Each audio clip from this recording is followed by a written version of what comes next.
आज का जो विषय है, पहले इसको शुरू करने से पहले हम एक बार गुरु वंदना कर लें। गुरुर्ब्रह्मा गुरुर्विष्णु गुरुर्देवो महेश्वरा, गुरु साक्षात् परब्रह्म तस्मै श्री गुरुवे नमः। नीलाम्बुज श्यामल कोमलांगं सीता समारोपित वामभागं, पाणो महासायक चार चापं नमामि रामं रघुवंशनाथं, नमामि रामं रघुवंशनाथं। आज का जो विषय हमने लिया, पुरुषार्थ एवं परमार्थ।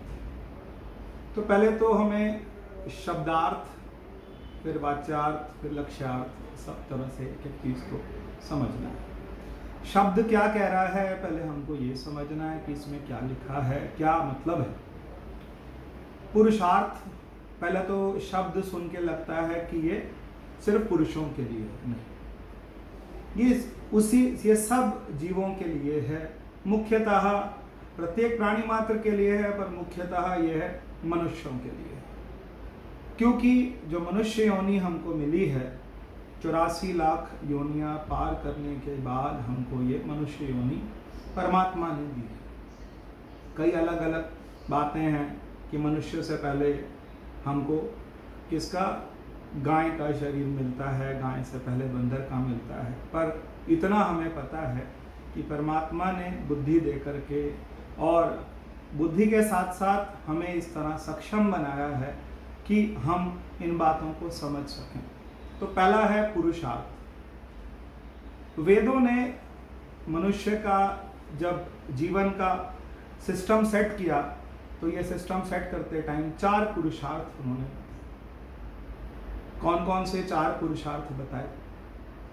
तो पहला पुरुषार्थ है हमारा धर्म, फिर आता है अर्थ, और फिर आता है काम, और फिर आता है मोक्ष।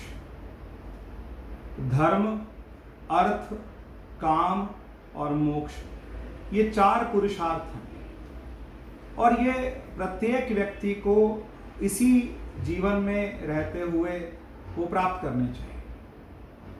तो पहला पुरुषार्थ है हमारा, जिसको हमने नाम दिया धर्म। ये धर्म क्या है?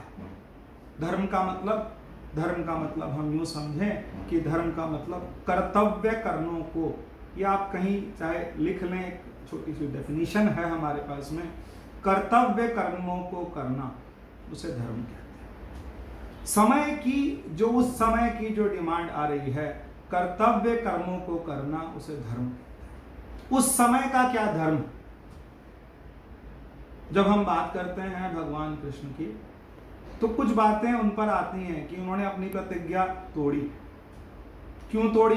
क्योंकि भीष्म पितामह ने प्रतिज्ञा की थी कि मैं भगवान कृष्ण की प्रतिज्ञा तोड़ूंगा? नहीं, उनको उस समय लगा कि भीष्म पितामह को रोक पाना और किसी के बस का नहीं है, तो उन्होंने क्या उठाया? रथ का पहिया उठाया। उस टाइम का कर्तव्य कर्म था, उस समय का कर्तव्य कर्म था, उस समय का डिमांड थी कि आज क्या करना है, कि आज आपको इस तरीके से।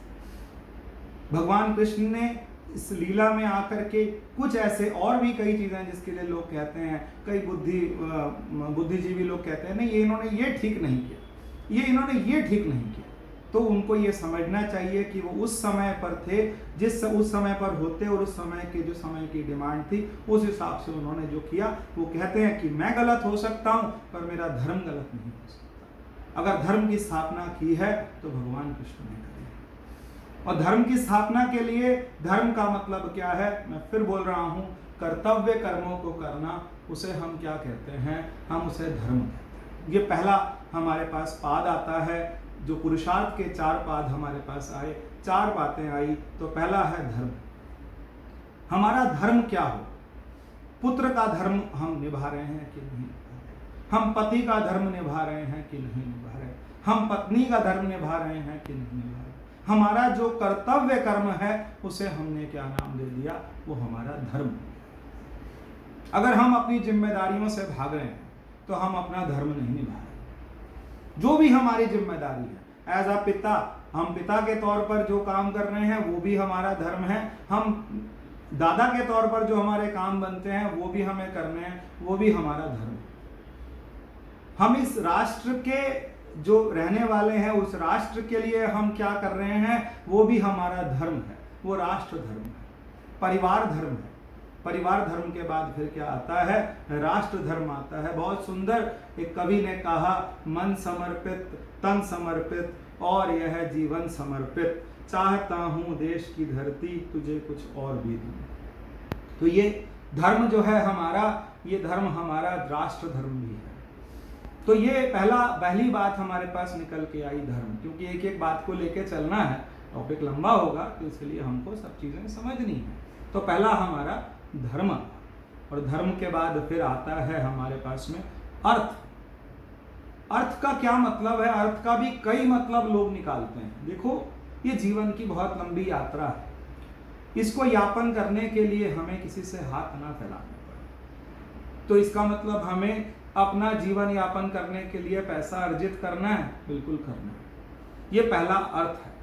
अर्थ का मतलब सिर्फ पैसा नहीं है, क्योंकि आज पैसा तो आज आया, आज से 40-50 साल पहले तो दूसरा सिस्टम था कि हम अन्न के बदले अन्न दे देते थे। कुछ डॉक्टर के पास गए, किसी वैद्य के पास गए तो उसको अन्न दे आए, या जो भी हम दे सकते हैं। तो जो जिस समय ये बना था सिस्टम, उस टाइम से तो हम ये मान के चलते हैं कि अर्थ का मतलब अपना रोटी कपड़ा मकान, जितना भी हमारा जीवन यापन का हमें ज़रूरत है वो हमें अर्जित करना है, वो दूसरा पाद है अर्थ। वो भी एक पुरुष को, एक महिला को। अब वो कहेंगे कि महिलाओं के लिए तो ये नहीं आता, नहीं, ये महिलाओं के लिए भी आता है।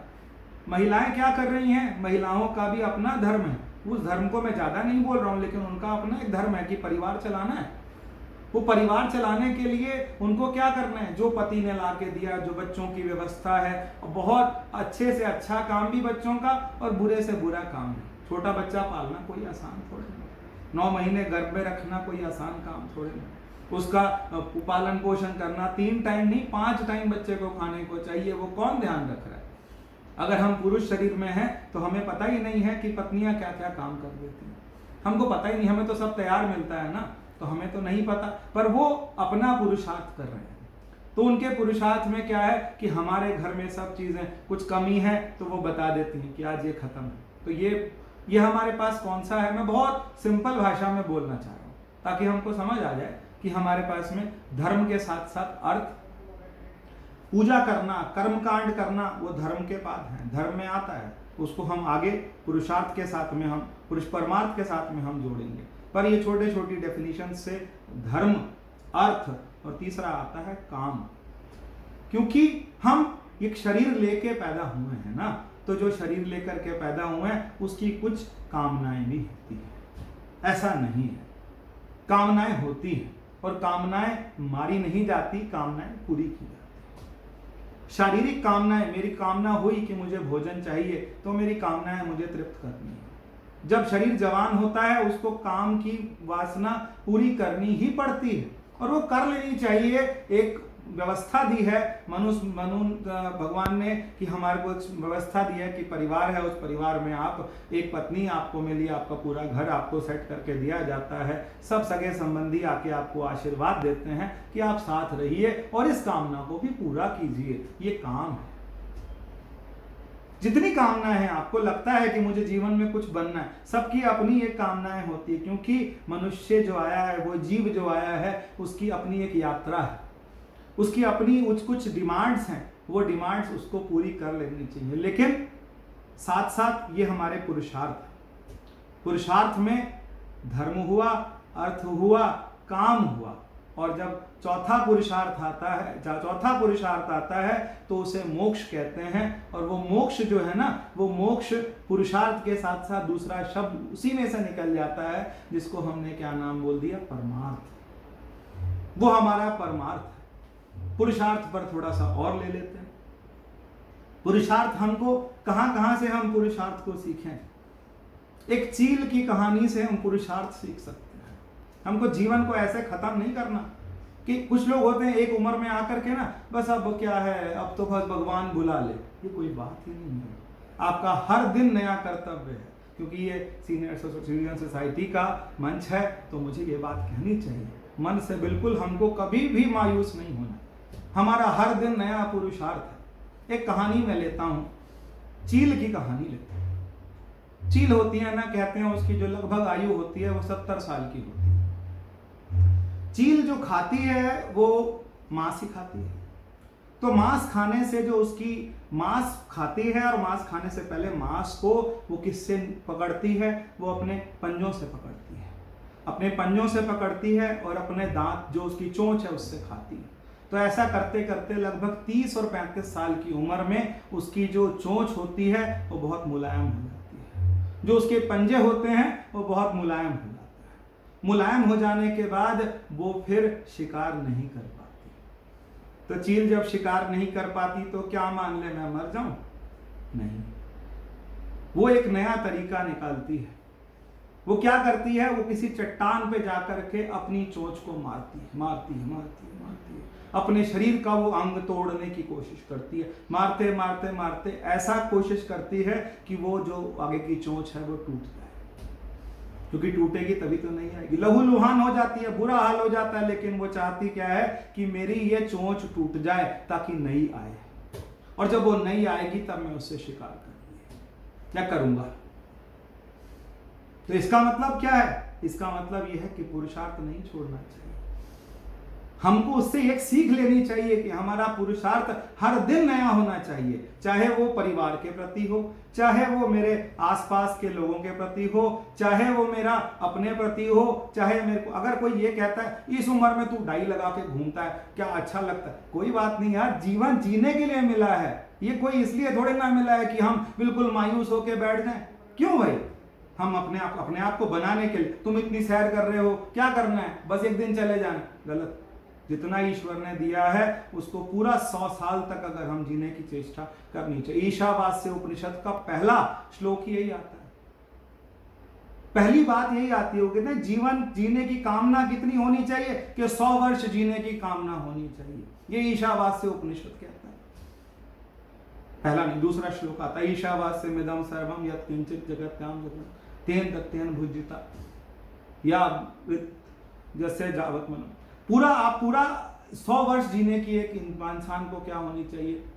इच्छा होनी चाहिए। हमें चील से सीखना चाहिए कि जीने की इच्छा हमारे अंदर होनी चाहिए। हमने मरने के लिए, इस तरह से मरने के लिए जन्म नहीं लिया। हमको क्या करना है? हमको अपने आप को बना के रखना है, संवार के रखना है ये शरीर को, पर ये याद रखना है कि वापस भी करना है। और जिस दिन वापस करने की तैयारी हो तो हम तैयार हों कि आज मुझे छोड़ देना है, बस मैंने अपना रोल बहुत अच्छे से निभाया। ये जो हमारा रंगमंच हमें मिला है, इस पर रोल निभाना है, पिता का भी, पुत्र का भी, और उससे आगे दादा का भी, और हो सके तो परदादा का भी, परदादी का भी। इसका रोल हमको क्या करना है? अच्छे से निभाना है। चेष्टा हमको कोशिश करनी है कि अपने आप का जीवन, अपना राष्ट्र, अपना आसपास सब कुछ क्या होना चाहिए? सुंदर तरीके से सेट होना चाहिए। इसके लिए हमें कोशिश करनी। एक बड़ी सुंदर कविता हम लोगों ने सुनी है, जिनको याद होगी वो बहुत अच्छे से, मैथिली शरण गुप्त जी की। नर हो न निराश करो मन को, नर हो न निराश करो मन को, कुछ काम करो, जग में रह कर कुछ नाम करो।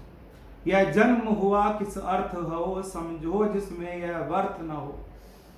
यह जन्म हुआ किस अर्थ हो, समझो जिसमें यह व्यर्थ न हो। कुछ तो उपयुक्त करो तन को, कुछ काम करो। हमको खाली नहीं बैठना। खाली का मतलब क्या? हम लोग रिटायर हो गए 60 साल के, अब हमको क्या करना है घर के? नहीं, हम बुद्धिजीवी हैं, हमारे से लोगों को बहुत लाभ हो सकता है मेरे किसी एक कृत्य से कईयों को फायदा हो जाए। हमको बाहर उठ के आना चाहिए। मेरे को ईश्वर ने ये गुण दिया, इस गुण से दूसरों को कितना लाभ हो सकता है, ये मेरा पुरुषार्थ। अब आ जाते हैं, अब होते हैं हम लोग अगले टॉपिक पर, और वो अगला टॉपिक हमारा क्या है? परमार्थ। परमार्थ का क्या मतलब है? परमार्थ का मतलब है कि जिस उद्देश्य से हमको यह जन्म मिला। तो पहला पुरुषार्थ था, मेरे को लगता है कि मैं थोड़ा उस चीज को टच कर पाया, ये पुरुषार्थ था। और अगला क्या है मेरे पास में, परमार्थ की मुझे किस लिए मिला, मैं ये शरीर धारण क्यों किया, तो इसका मतलब मैं शरीर नहीं हूं, मैं कुछ और हूं। हाँ, ये हमको समझ लेना चाहिए इस चीज को। सब किसी का जन्म, मैं बार बार कहता हूं, किसी का जन्म अगर 1980 में हुआ है तो उससे पूछो तू 1975 में कहां था, कहां था, तो इसका मतलब माता और पिता की नस नाड़ियों में कहीं था। एक वीर्य और एक रज की फॉर्म में वो कहीं ना कहीं अंदर था, बिल्कुल वो शरीर था, पर जीव अनंत है। भगवान कृष्ण बोलते हैं अर्जुन को, अर्जुन तुझ में और मुझ में एक ही बात का फर्क है। किस बात का फर्क है, कि तू ना तो स्वयं को भी नहीं जानता और अपना पुराना भी कुछ नहीं जानता, लेकिन मैं स्वयं को भी जानता हूं, मेरे बहुत जन्म हो चुके हैं और मैं एक नया जन्म लेकर के आया हूं, तो मैं स्वयं को भी जानता हूं और तुझको भी जानता हूं। और अर्जुन तू स्वयं को भी नहीं जानता, और जो स्वयं को नहीं जानता वो उसका परमार्थ सुधरा नहीं, उसको परमार्थ सुधारना है। परमार्थ सुधारने के लिए क्या करें, परमार्थ सुधारने के लिए हमको पहले तो समझना होगा कि हम हैं क्या। तो हम 5 कोशों में डिवाइडेड है।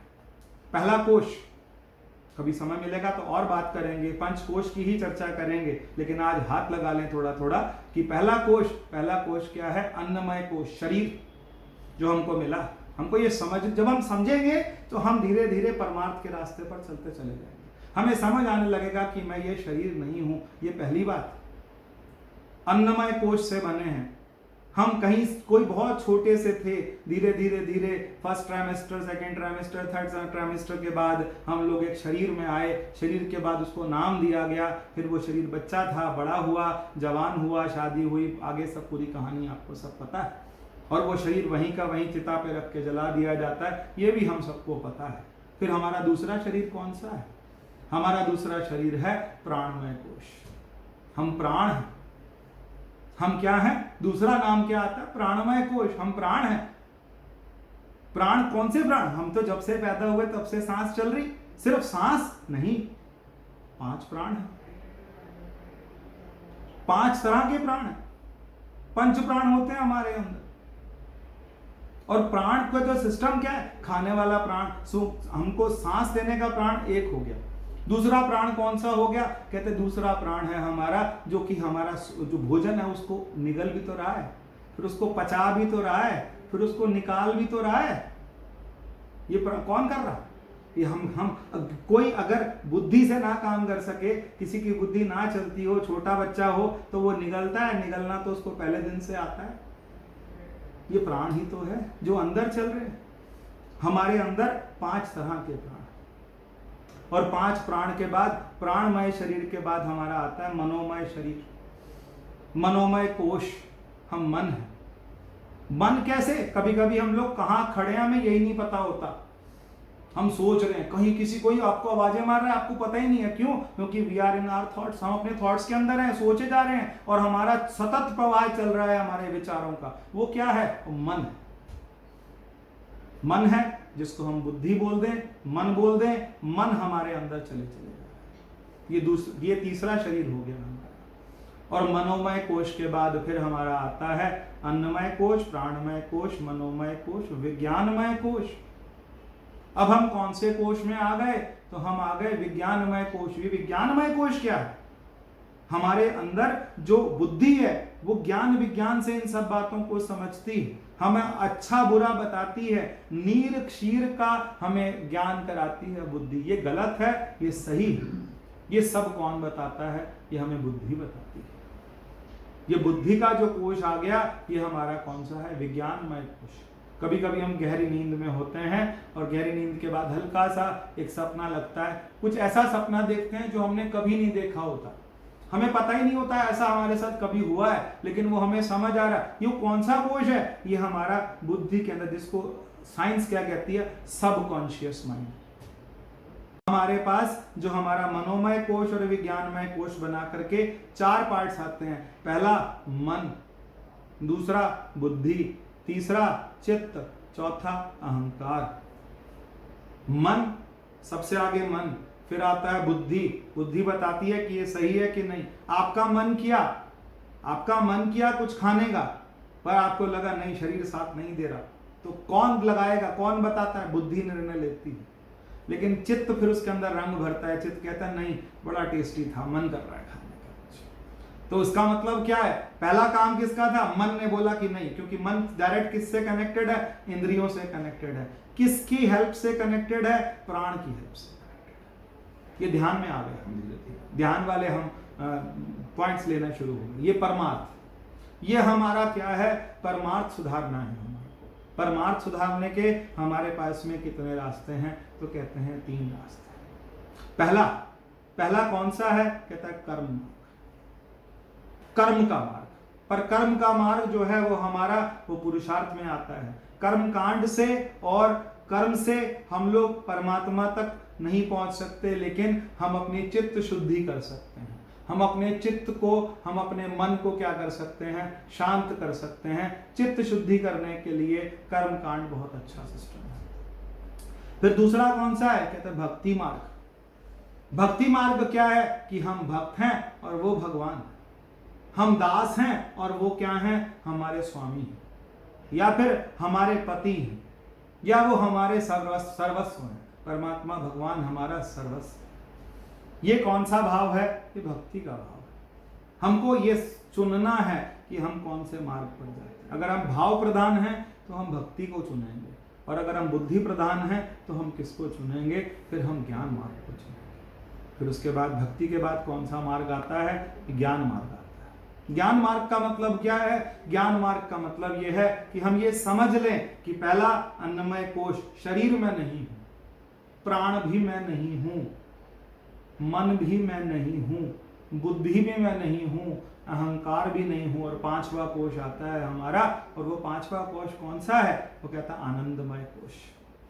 आनंदमय कोश का मतलब कि जब मैं किसी चीज से लिप्त नहीं हूं, हम क्या करते हैं? हम लिप्त होते हैं। धीरे धीरे हमको क्या करना है? हमको धीरे धीरे इस लिप्तता को खत्म करना है। हम लिप्त हो जाते हैं। हम परिवार में, हमें अपनी ड्यूटी निभानी है, हमें अपना पुरुषार्थ पूरा करना है, लेकिन पुरुषार्थ पूरा होने के बाद मरना नहीं है किसी का। हम मरते हैं। उसने मेरे को ऐसे कह दिया, उसने मुझे ऐसे कह दिया। यहां हम अपने आप को क्या करते हैं? खराब करते हैं। यहां हम अपने आप को क्या कर रहे हैं? अंदर ही अंदर गला रहे हैं। हम अंदर ही अंदर अपने आप के साथ में क्या कर रहे हैं? बीमारियां इकट्ठी, क्योंकि टेंशन करते हैं। फिर हमारे को क्या होता है? अगले दिन फिर डॉक्टर कह देता है आज शुगर बढ़ रखी। क्यों बढ़ गई? हम टेंशन, बिना मतलब की टेंशनें पाल के बैठे। मेरा ये कर्तव्य है, इस दिन का मेरा ये कर्तव्य था, मैंने ये कर्तव्य करके दे दिया। अब तुम जो, ठीक है, कभी परिवार पे परेशानी आती है, ईश्वर ना करे कभी किसी परेशानी आती है, दुखी होता है इंसान, लेकिन दुखी होने के साथ एक लिमिट है। उसके बाद हमको क्या करना है? अंदर चले जाना है। अंदर, क्योंकि ये जितने नाते हैं ये सब किसके हैं? ये सब शरीर के नाते हैं। शरीर के नाते हैं। अगर मैं शरीर नहीं मानता अपने आप को, तो उसके बाद कोई मेरा किसी से नाता है ही नहीं। ये सब जितना है, जितना प्रपंच है हमारे पास, ये सब किसका है? शरीर का। खाना बनाना करना सब कुछ, सब चीजें किससे हैं? शरीर से। तो 5 कोश हुए, अन्नमय कोश, प्राणमय कोश। इसका धीरे धीरे अनुसंधान करना, और ये अनुसंधान करने के लिए अगर हम बुद्धि प्रधान है तो हमें क्या करना है? हमें ध्यान करना है। भाव प्रधान है तब भी हमें ध्यान करना है, लेकिन अगर हम भाव प्रधान हैं तो हम क्या करेंगे? सगुण साकार को याद करेंगे। और अगर हम बुद्धि प्रधान हैं तो हम क्या करेंगे? फिर हम इसको समझेंगे, हम तत्वतः समझेंगे। हमको समझना पड़ेगा। अब मैं कुछ एग्जाम्पल उठाता हूं, जीवन के कुछ एग्जाम्पल जो हम लोगों को पता है। पहला एग्जाम्पल हमारे पास आया, वो आता है गुरु व्यास का। जो व्यास थे वो क्या करा? उन्होंने क्या किया? व्यास जी ने बहुत सारे ग्रंथों की रचना करी। महाभारत बनाने के बाद भी उनको शांति नहीं पड़ी। कहते हैं मैंने सब कुछ किया पर मुझे शांति नहीं आ रही। फिर शांति कहां से आएगी? तो फिर उन्होंने क्या बनाया? उन्होंने भागवत की रचना करी। जब उन्होंने भागवत की रचना करी, क्यों? क्योंकि महाभारत किससे प्रधान है? अर्थ प्रधान है, काम प्रधान है। महाभारत अर्थ और काम प्रधान है, लेकिन भागवत जो है वो क्या है? मोक्ष प्रधान है। भागवत बना के उनको क्या लगा कि अब मैं क्या हो गया? तर गया। नहीं तो जब तक उन्होंने महाभारत बनाई थी तब तक उन्हें पुत्र में बहुत मोह था। उनके पुत्र थे सुखदेव भगवान, उनमें उनको बहुत मोह था। हमें जीवन में एग्जाम्पल लेने चाहिए गुरु गोविंद सिंह जी का। क्या उनका पुरुषार्थ कम था? नहीं। लड़े वो, धर्म की रक्षा के लिए लड़े। क्या उनके पुरुषार्थ में कमी थी? कहीं कमी नहीं थी। हमारे लिए पूज्य हैं। और उसके बाद क्या उनके परमार्थ में कमी थी? कहां कमी थी परमार्थ में? पूरा संकलन किया, जितने उनसे पहले जितने गुरु थे सबकी वाणियों का संकलन करके गुरु ग्रंथ साहब जी की। और गुरु ग्रंथ साहब जी से पहले भी एक ग्रंथ और हुए हैं। गुरु ग्रंथ साहब से पहले उन्होंने दशम ग्रंथ बनाया, फिर दशम ग्रंथ का फिर आगे संकलन करके उसकी थोड़ा सा और कम करके फिर उन्होंने क्या बनाया? गुरु ग्रंथ साहब बनाया। तो क्या उनका पुरुषार्थ कम था? नहीं। क्या उनका परमार्थ कम था? नहीं। जीवन ऐसा हो, गुरु गोविंद सिंह जी जैसा जीवन होना चाहिए कि उसके उन्होंने अपना पूरा परिवार बलिदान कर दिया, उसके बाद भी कोई शोक नहीं। भगवान कृष्ण के सामने पूरा उनका परिवार यादव यदुवंश पूरा समाप्त हो गया, फिर भी वो बंसी बजा रहे। ये परमार्थ है कि जब सब कुछ चला गया उसके बाद भी वो बंसी बजा रहे। पूरा खानदान खत्म हो गया, उसके बाद वो बंसी बजा रहे। हाँ, ये परमार्थ है कि मुझे पता लग जाना चाहिए कि मैं यहां पर जितने नाते हैं मैं सबको निभाऊंगा, लेकिन निभाने के बाद मैं मोह नहीं किसी से करूंगा। मेरा मोह किसके साथ है? अपने प्रीतम प्यारे के साथ है, अपने परमात्मा के साथ है। बहुत सुंदर बात हनुमान जी ने करी। हनुमान जी से भगवान राम ने पूछा, हनुमान तुम कौन हो और तुम मुझे क्या समझते हो? तो हनुमान जी ने कहा कि परमात्मा भगवान, शरीर दृष्टि से मैं आपका सेवक हूं, शरीर से मैं आपकी पूरी सेवा करता हूं। शरीर दृष्टि से मैं आपका क्या हूं? शरीर दृष्टि से मैं आपका सेवक हूं। दूसरी बात, मन से मैं आपका दास हूं, मैं आपका भक्त हूं। और उसके बाद सबसे प्यारी बात कि तत्वतः अगर आप तत्व दृष्टि से देखें, अगर आप बहुत गहराई की दृष्टि से देखें, तो जो आप हैं वो मैं हूं। जो आप हैं का मतलब, जो अगर आप परमात्मा हैं तो मैं भी उसी परमात्मा का ही अंश हूं। अगर मैं परमात्मा का अंश हूं और मैं परमात्मा के जैसा ही हूं, जो तत्व आपके अंदर है वही तत्व मेरे अंदर है, जो तत्व चींटी के अंदर है वही तत्व हमारे अंदर है। हमको बस ये समझना है कि परमात्मा सब जगह है। रामायण बहुत सुंदर कहती है, हरि व्यापक सर्वत्र समाना, प्रेम ते प्रकट हो मैं जाना। हमारे अंदर प्रेम की कमी है। प्रेम किसके लिए? परमात्मा के लिए। प्रेम किसके लिए? मैत्री करुण एवचा। हमारे अंदर मैत्री, हमारे अंदर करुणा कहाँ है? हमारे अंदर मैत्री नहीं, हमारे अंदर करुणा नहीं। हमको क्या होना है? धीरे धीरे धीरे धीरे सिमटना है। हमको एक ध्यान की आदत डालनी है। एक सेशन हम लोग ध्यान का रखेंगे, एक बार कुछ थोड़ा सा करेंगे। जब बहुत कम हो, जब बहुत मतलब कोई ध्यान के सेशन ना हो, तो एक सेशन हम लोग ध्यान का रखेंगे कि धीरे धीरे हमें एक परत दर परत हमको कहाँ चले जाना है? पीछे चले जाना है। हमको सिमट जाना है। सिमटे तो खुदाई और फैले तो जमाना। पर हमको सबके साथ निभाना है, ना जमाने को दुत्कारना है और ना परमात्मा को छोड़ना है। हमको दो, हमारे गुरुदेव कहते हैं, दो दिशाओं की यात्रा एक साथ। दो दिशाएं और दोनों उल्टी। पहली यात्रा संसार की और दूसरी यात्रा अंदर की। और हमको दोनों निभानी है और दोनों प्रेम पूर्वक निभानी है। और ये रंगमंच पे भी अच्छा से हमको अभिनय करना है और उसके बाद अंदर भी हमारे को क्या है? उस अपने प्रीतम प्यारे के साथ में। देखिए, मैं लास्ट बात बोलूं, 4 हो रहे, मैं बात 4 मिनट रह गए पर मैं बात पूरी कर लूं। एक द्रौपदी को जब चीरहरण होने लगा ना, तो उसने क्या किया? उसने सब पुरुषार्थ किया, सब पुरुषार्थ किया। उसने पतियों को बुलाया, उसने अपने शरीर, वीरांगना थी वो, कोई कम नहीं थी, बहुत जान थी उनके अंदर।